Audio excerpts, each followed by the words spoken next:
Hi friends, welcome to அக்ஷயா.com. இன்றைக்கி இந்த வீடியோவில் விநாயகருக்கு ரொம்ப பிடிச்ச மாதிரி ஒரு ஈஸியான டேஸ்டியான பாயாசம் ரெசிபி பிகினர்ஸ் கூட ரொம்ப சுலபமாக செய்யலாங்க.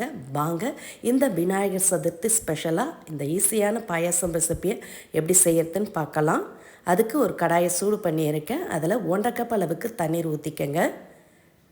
தண்ணீர் நல்லா சூடானதும் இதில் 1/4 கப் அளவுக்கு ஊற வச்ச ஜவ்வரிசி சேர்த்துக்கங்க. நைலான் ஜவ்வரிசி, மாவு ஜவ்வரிசி எதுவாக இருந்தாலும் ஒரு 10லேருந்து 15 நிமிஷம் ஊற வச்ச பிறகு சேர்த்துக்கங்க. சீக்கிரமாக வெந்து வரும். இப்போ நான் நைலான் ஜவ்வரிசியை தான் ஊற வச்சு சேர்த்துருக்கேன். ஒரு 1/4 கப் அளவுன்றது 50 கிராம் அளவு நைலான் ஜவ்வரிசியை ஊற வச்சு சேர்த்துருக்கங்க. சேர்த்து நல்லா கலந்துட்டு அடுப்பை மீடியம் ஃப்ளேமில் வச்சு அப்படியே மூடி வச்சுடுங்க. ஜவ்வரிசி வெந்து வரட்டும். இப்போ ஒரு மிக்சிங் பவுலில் 3/4 கப் அளவுக்கு பச்சரிசி மாவு, நான் கடையில் வாங்கின பச்சரிசி மாவு தான் சேர்த்துருக்கேன். கொழுக்கட்டை மாவு, புட்டு மாவு எதுவாக இருந்தாலும் சேர்த்துக்கங்க. கொஞ்சமாக உப்பு சேர்த்துட்டு இதோட 1 டேபிள் ஸ்பூன் அளவுக்கு பொடிச்ச வெல்லம் சேர்த்துக்கங்க. சேர்த்து மாவோடு நல்லா கலந்துக்கங்க.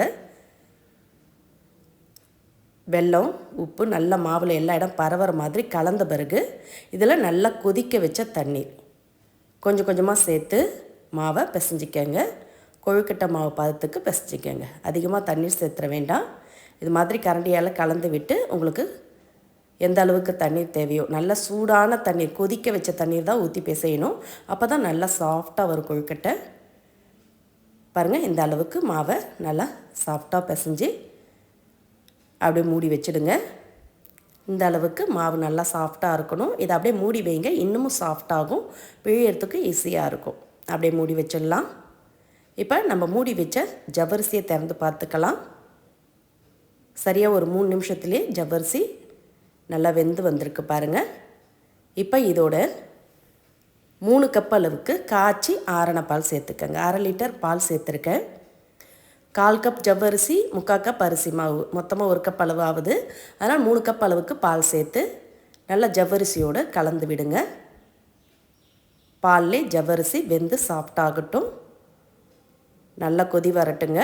இப்போ நம்ம மூடி வச்ச மாவை திறந்து பார்த்துக்கலாம். ஒரு 2 நிமிஷம் ஊறந்துலே நல்லா சாஃப்டாக இருக்குது. இதுலேருந்து கொஞ்சமாக எடுத்து நம்ம நார்மலாக கொழுக்கட்டைக்கு திரட்டுவோம்ல, அது மாதிரி சின்னதாக நீட்டாக இது மாதிரி திரட்டி எடுத்து வச்சுக்கலாம். இது மாதிரி செய்கிறப்ப ரொம்ப டைம் எடுக்கும், கஷ்டமாகவும் இருக்கும் பிகினர்ஸ்க்கெல்லாம். ஒரே ஷேப்பில் கிடைக்காது. ஆனால் இது மாதிரி முறுக்கச்சு இருந்ததுன்னா எடுத்துக்கங்க. அதில் 3 கண்ணு உள்ள அச்சு பிளேட்டை போட்டிருக்கேன். அதில் மாவு எல்லாத்தையுமே இது மாதிரி நீட்டாக உருட்டி அப்படி அச்சில் சேர்த்து ஃபில் பண்ணிக்கோங்க. ஃபில் பண்ணிவிட்டு மேலேருந்து அழுத்தி விட்டிங்கன்னா இது மாதிரி நீட்டாக வரும். பிழியவும் ரொம்ப ஈஸியாக இருக்கும். அப்படியே இருக்கட்டும். ஜவ்வரிசியோட பால் சேர்த்தோம்.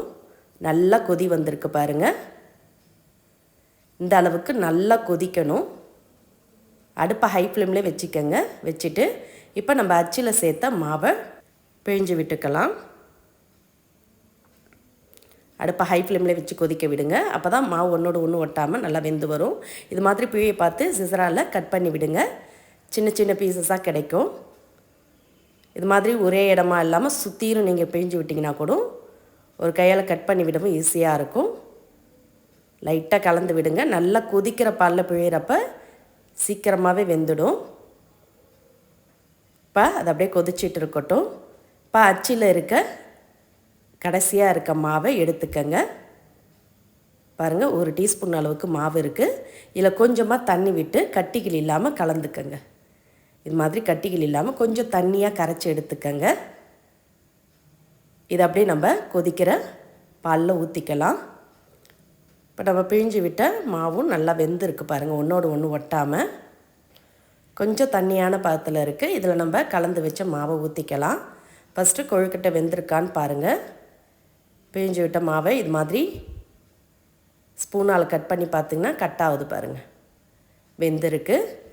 இந்த டைமில் நம்ம கரைச்சி வச்ச மாவை அப்படியே சுற்றிரும் பரவலாக ஊற்றிக்கங்க. கொஞ்சம் திக்காகி வரும். ஊற்றிட்டு நல்லா கலந்து விடுங்க. நல்லா கலந்து ஒரு கொதி வந்ததும் அடுப்பு ஆஃப் பண்ணிவிடுங்க. பாருங்கள், ஒரு கொதி வந்ததுலேயே நல்லா கொஞ்சம் திக்காக இருக்குது. இப்போ அடுப்பு ஆஃப் பண்ணி அப்படி லைட்டாக ஆற விட்டுடுங்க.